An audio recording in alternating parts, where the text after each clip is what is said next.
guys, Dawson Weedrick here from Nerdy in Many Ways. Now, if you're like just about everybody in this country, you probably got Disney Plus over this past week. And if you're anything close to a Star Wars fan, you probably watched the Mandalorian series, at least the first couple episodes. And if you're like everybody else, you probably loved it.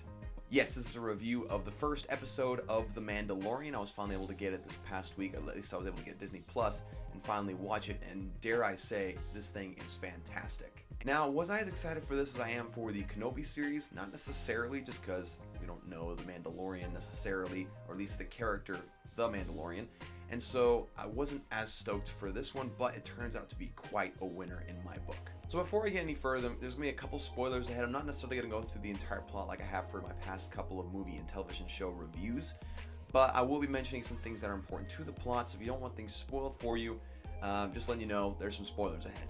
One thing that this first episode really does a good job of is establishing the world around Star Wars, or I guess the worlds, if you will, and making it so that you're very much immersed into it. It's very close to what Solo, Star Wars story, tried to do, and getting you into the more, I guess, normal, everyday, and also criminal side of things in the Star Wars universe, rather than the Jedi aspect of things.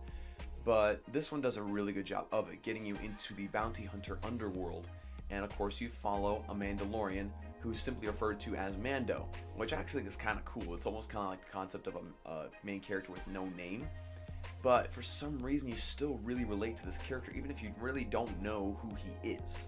And I just really love how they have Apollo Creed in this thing. I think that's just absolutely awesome. I love that guy. He always does a great job.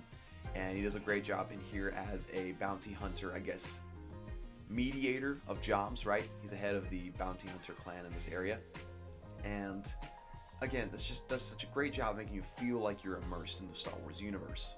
And so in the first episode, Mando gets a job that's a really underground, really, I guess, high stakes job that pays a ton.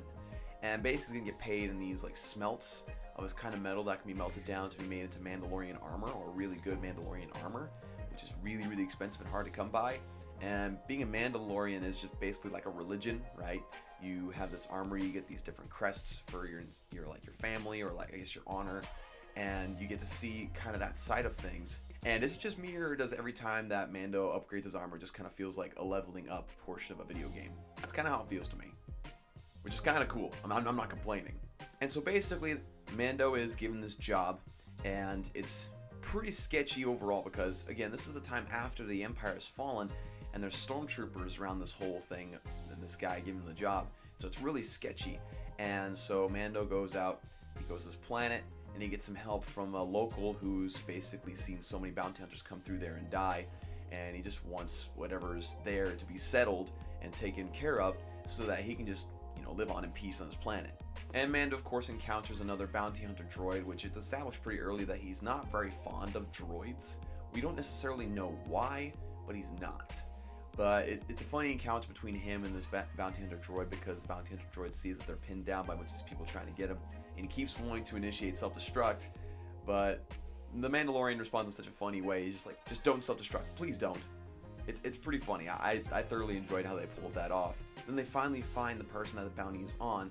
Now, the Mandalorian and also this bounty hunter droid, and come to find out all the rest of the bounty hunters, were given this little tracking device to, I guess, locate this bounty, but they're not told exactly who it is or given an image of what it looks like.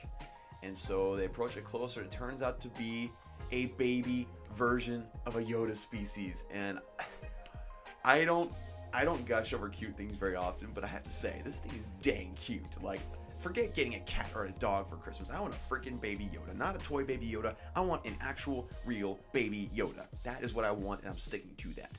And so that concludes the first episode of The Mandalorian, as well as this review of said episode. If you guys had any opinions on The Mandalorian that differ from what I had to say, definitely leave them down in the comment section down below. Again, thoroughly I'm enjoying this series, looking forward to the rest of it, and I'll continue to update you guys on each episode that comes out and my thoughts on it. So be sure to like and subscribe for future videos, and I'll see you next time.